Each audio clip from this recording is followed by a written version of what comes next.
My wife, who told me it wasn't what it looked like, when I caught her in the act, run out with her affair partner for the hills because I had a powerful argument.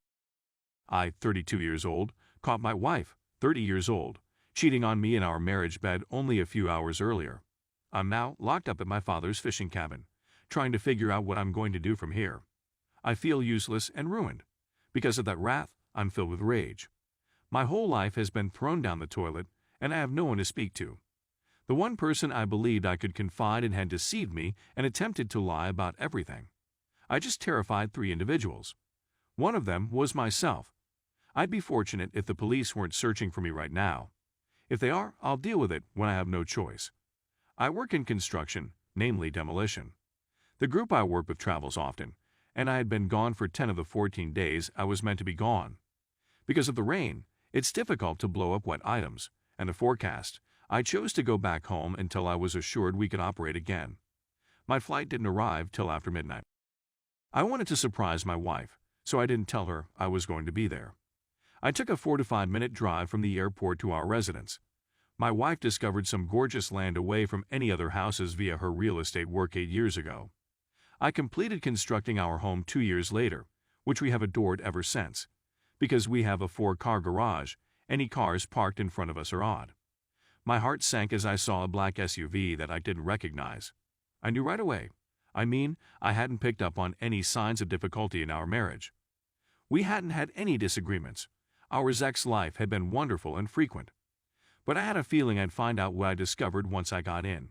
She would have told me if the automobile belonged to a relative who was visiting. Part of me hoped it belonged to a female colleague who had had much too much wine on a visit and wanted to sleep it off. But it would have been very unusual.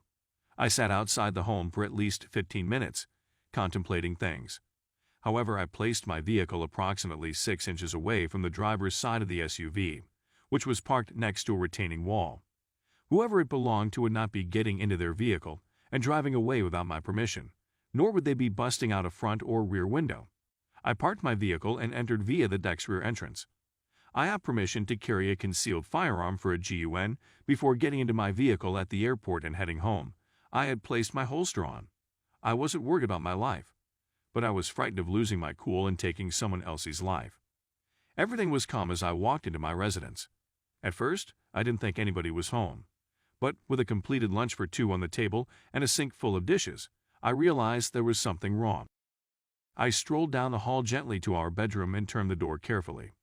I pulled the door open but heard no noise or activity. The room was completely dark. I went over to the bathroom and switched on the light. When I turned around, there was my wife, fully naked, resting on top of this man I'd never seen before. I was devastated. It was as if someone had dropped a 100-pound rock on my chest. Tears well up in my eyes. But I understood that crying was futile and would not solve the issue. I took out my phone and started filming. I circled the bed, filming the mass of flesh in front of me. It finally dawned on me that my marriage was finished. Even though I had been completely loyal, I recognized that all of our possessions would be shared equally. When we split assets in the divorce, I suddenly understood that the home I constructed with my own hands would have to be sold. Being physically deceived hurt more than any other kind of anguish I could have imagined. Knowing I was about to be financially ruined almost caused me to lose my mind because it felt so unjust. But I knew I was through with her and would never touch her filthy body again. I was appalled by what I saw, but most of all by my wife. In my opinion, she'd gone from being a nice, caring wife to an alley-cracking 403 in 15 minutes. Neither moved an inch. I was quite positive that they were both intoxicated and passed out. I suddenly didn't care about any damage to the home I'd worked so hard on because it had to be sold. I took out my 45 and simply stared at them, both betraying me in my own bed. For a brief second, I considered shooting her, knowing that the bullets would pass right through her and kill him as well. But I came to my senses and understood that neither was worth the electric chair. And, despite my pain, I realized I could want to keep living once everything was said and done. So I drew the hammer on my GUN, hoisted it into the air, aimed to my upper right, and fired 2 bullets into the ceiling. They both awoke immediately. She was attempting to push off of him in order to turn around. When he abruptly locked eyes with me, he pushed her off of him and onto the floor. Fear does not fully characterize his expression, but in comparison to the dread in my wife's eyes, he seemed pretty serene. She attempted to convince me that it wasn't what it seemed to be, so I fired a bullet through the bedroom closet door. She swiftly silenced the duck while he still didn't say anything. They were sitting on opposite ends of our bed, the sheet drawn up to their necks. When I inquired who he was, he claimed his name was Marcus. When I asked my wife how they knew one another, she revealed that he had his own real estate firm. Then I questioned how long the adultery had been going on, since I had no idea my wife was cheating on me. She had the nerve to say it was the first and only time they'd slept together. So, in between them, I fired 2 bullets into the bed's headboard. I raised the question again after they both started weeping and asking me to stop. Marcus responded 6 months later, much to my astonishment. It irritated me, but at least I knew the truth. When I asked my wife when she quit loving me, she lied through tears and claimed she never did. I'd fired 2 shots into the bathroom on her side of the bed, causing her to scream as mirror glass broke all over the counter and floor. I told her she was a useless liar, and I was done with her falsehoods. She was plainly experiencing a panic attack, and rightly so. But I didn't care at the time. I inquired about the man's marital status. He said that he was. When I inquired whether he had any children who would miss him, he choked before confessing that he had 2. I told him how much I appreciated his pointing out to me that my wife was before we had children together. But I questioned him whether having sex with a cheating 403 was worth the risk of losing his wife and children. He pleaded with me not to inform his wife. I advised him to stop talking since she had a 50% probability of becoming a widow at the time. I walked at the foot of the bed for the next 15 minutes, drawing a GUN and trying to think. I was aware that keeping them there against their will might be seen as my taking hostages. I knew I'd have to let them go at some point. I motioned for my wife to get up and go fetch her vehicle keys. She got out of bed and started reaching down to pick up her clothing from the floor to put it back on. I told her to stop, that she didn't need clothing, and to go fetch the keys. She went down the hall, returned her keys, and handed them to me while still weeping. I took the home key from her and informed her that she would no longer need it. I know she wanted to argue that I couldn't do it and that she was legally correct. A 4-5, on the other hand, tends to render legality moot. I then instructed Marcus to get up, take his keys and wallet from his trousers and accompany me. I followed him outside to his vehicle and repeatedly hit him in the face until his nose and lips were bleeding. I returned after moving my vehicle so he could get into his SUV, took up his keys, and urged Marcus to get up. I told him he could go home right then and confess everything to his wife, or she'd hear from me within 48 hours with all the proof of his adultery I'd gathered. I also told him he had 40 seconds to leave my property or a coroner would be taking him away. The fact that he was naked appeared to be a minor concern at the time. He jumped in his vehicle and drove away before I could count to 25. I returned inside, where my wife had changed into a robe and was sitting at the kitchen table. I went to her bedroom, took her cell phone, and delivered it to her in the kitchen. I inquired if she wanted me to contact her parents or sister to come pick her up. She flatly refused. I'd even inquired if she wanted me to contact the cops. I believe she expected us to talk about things in order to clear the air. Thus she replied, no. She started to explain, but I cut her off and informed her we were done for good as far as I was concerned. I told her that our house was no longer her home and that she needed to get in her vehicle and go somewhere that wasn't our place. I emphasized that after what she'd done, I no longer felt any love for her and that there would be no second chances. She started apologizing, crying, and pleading. Less quiet resulted after 2 shots fired into the double oven and 1 into the fridge. Having a neighbor who is more than 2 miles away has its advantages. I told her that I didn't care whether I lived or died, and that her actions had completely devastated me. I also said that the moment I saw her and Marcus nude together, all of my love for her changed to hatred. If Thanos could have erased her from existence in my memory at that instant, I would have done so. I told her I was struggling to keep my cool in the face of my affection for her. I suggested she go to the garage, get in her vehicle, and drive away forever. She cried her way out of the garage, into her vehicle, and drove away. That was around 5 hours ago. I didn't want to deal with any police who happened to turn up there, knowing I could have committed a felony or 2 with my response.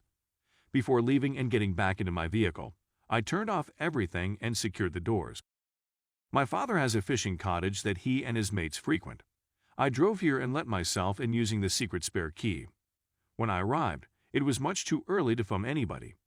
I decided I wanted something to drink, and I'm about a quarter of the way through a bottle of my father's Balvenie scotch.